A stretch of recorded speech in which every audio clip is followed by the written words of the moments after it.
ভারতের নাগরিকরা এবার নাগরিকত্বের ফাঁদে। ভারতের নাগরিকরাই এবার নাগরিকত্বের ফাঁদে। কারণ পাসপোর্ট, ভোটার কার্ড এবং আধার কার্ড নাগরিকত্বের প্রমাণ নয় বলে জানিয়ে দিয়েছে ভারত সরকার। নাগরিকত্বের প্রমাণ নিয়ে তাই উদ্বেগ বেড়েছে। ট্রেনে যাচ্ছিলাম, মাঝবয়সী দুই ব্যক্তির আলোচনা কানে এলো। বেশ গুরুত্বপূর্ণ বিষয়, নাগরিকত্ব। স্বাভাবিকভাবেই কান খাড়া হয়ে উঠল। প্রথমে ভেবেছিলাম বোধহয় রাজ্যের নীতি নিয়ে চর্চা চলছে।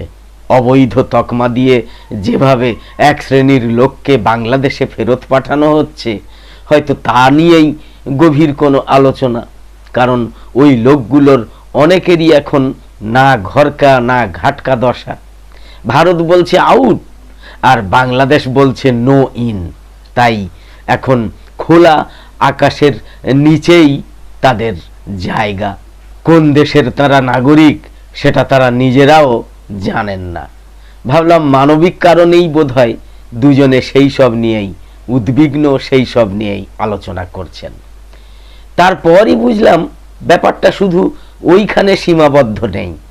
দুই ব্যক্তি উদ্বিগ্ন একটাই কারণে, তারা নিজেরাও কি ভারতের নাগরিক এই বিষয়টা নিয়ে। এটাই বুঝতে পারছেন না 50 পেরিয়ে যাওয়া ওই দুই ব্যক্তি।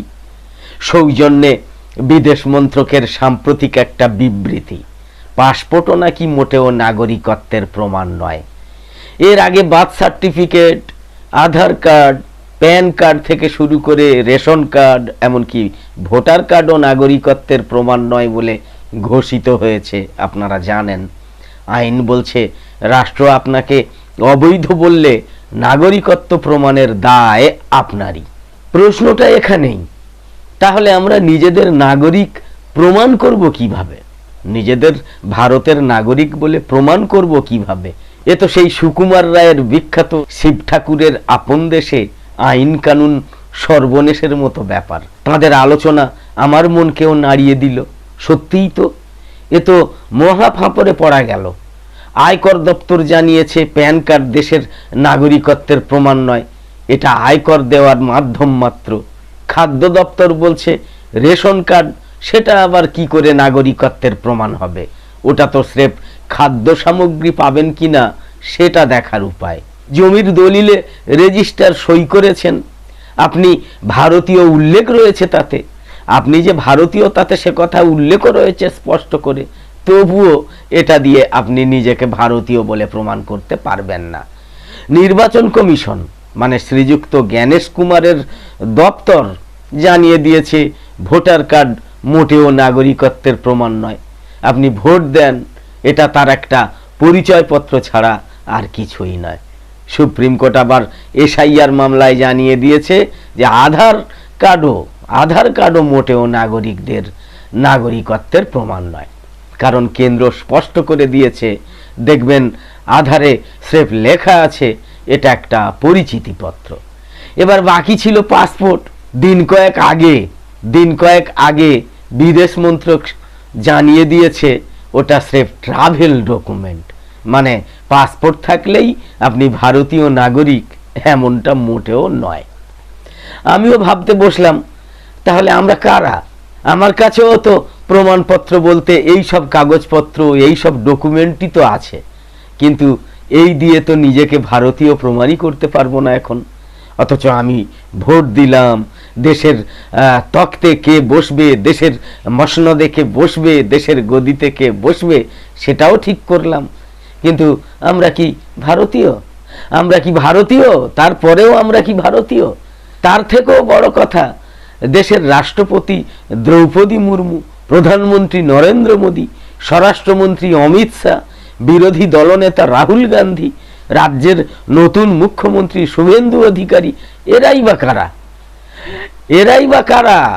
এরাও কি ভারতের নাগরিক? তাহলে আমাদেরই যদি কোনো সুনির্দিষ্ট প্রমাণ না থাকে, তবে আমাদের ভোটে নির্বাচিতরাই বা কিভাবে ভারতীয় নাগরিক হবেন?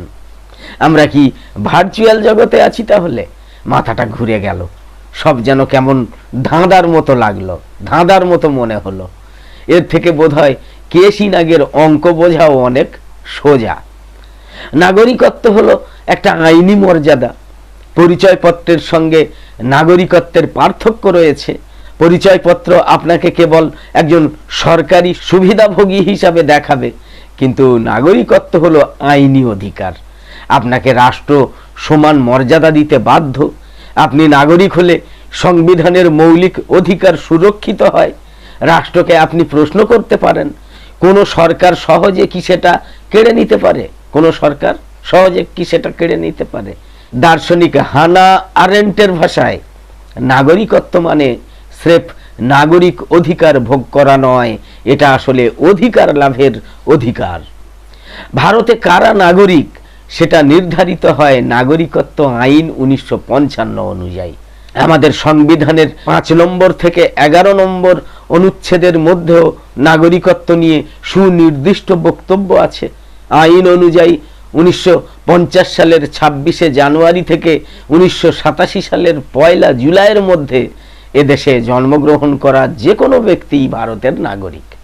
1987 সালের 1 জুলাইয়ের পর হলে মা বাবার মধ্যে কোনো একজনকে ভারতের নাগরিক হতে হবে। নাগরিকত্ব পাওয়ার ক্ষেত্রে ভারতে মূলত 5টা স্বীকৃত পদ্ধতি রয়েছে।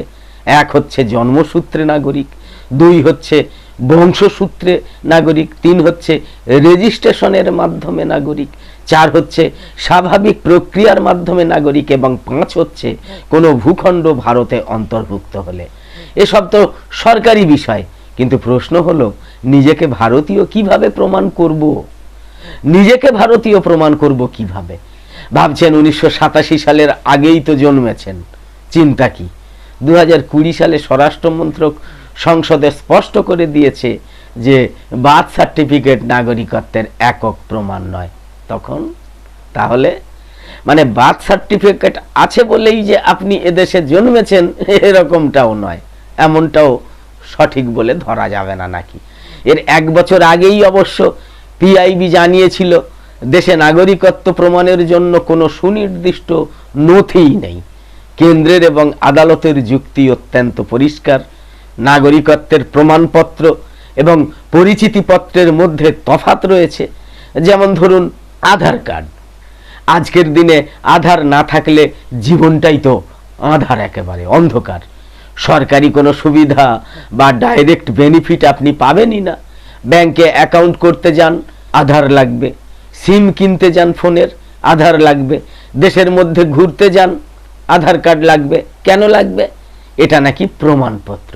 কিন্তু সরকার বলছে আধার কার্ড একজন ব্যক্তির পরিচয়, ভারতে বসবাসের প্রমাণ হিসাবে ব্যবহৃত হয়, নাগরিকত্বের প্রমাণ হিসাবে নয়।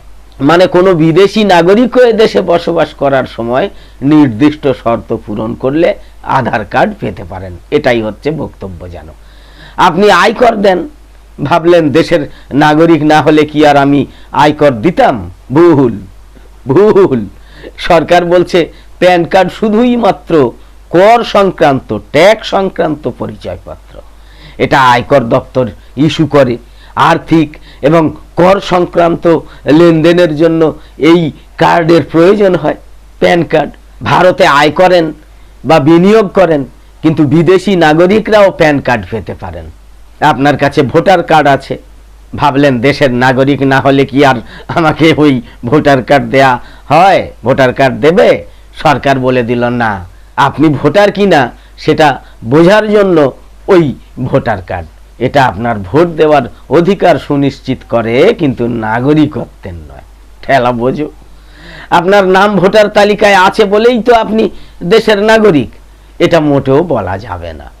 আপনি বিদেশে ঘুরতে যান, আপনার কাছে পাসপোর্ট আছে, দেশের সরকারই আপনার নথি খতিয়ে দেখে পুলিশ ভেরিফিকেশন করে ওই কার্ড, পাসপোর্ট ইস্যু করেছে।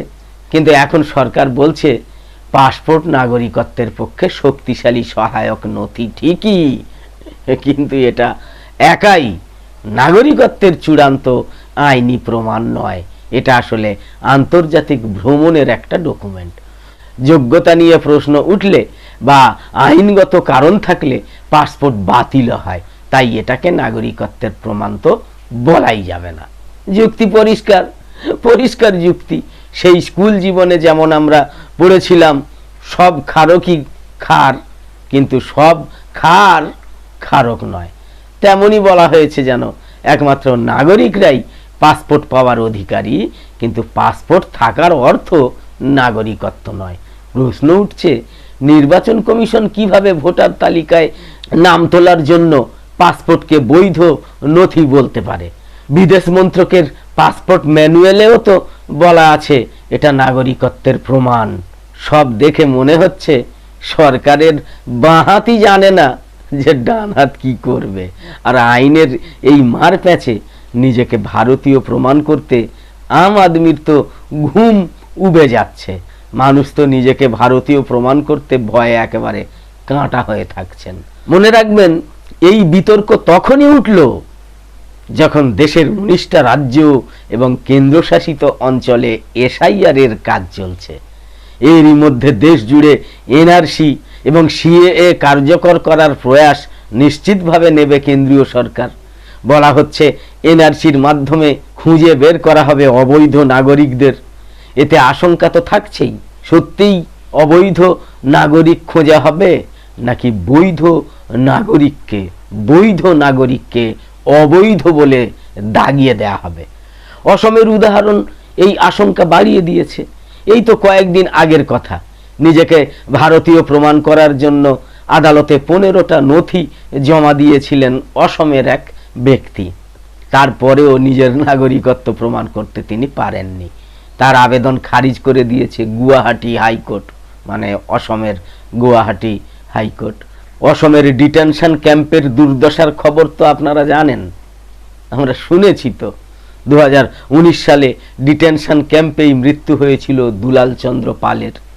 এবার শোনা যাচ্ছে কেন্দ্রীয় সরকার একটা নাগরিকত্ব কার্ড আনার পরিকল্পনা করেছে। ভালো কথা, এটা নাকি ফাইনাল, এটা নাকি একদম ফাইনাল, অন্যবারের মতো জল্পনা নয়। ভালো কথা, কিন্তু সেই কার্ড পেতে গেলেও তো যোগ্যতা প্রমাণ করতে হবে, হবে না? কি সেই যোগ্যতা? সেখানেও যদি বেছে বেছে কার্ড দেয়া হয়, কত লোক নিজ ভূমে পরবাসী হবেন তার কিন্তু নিশ্চয়তা নেই।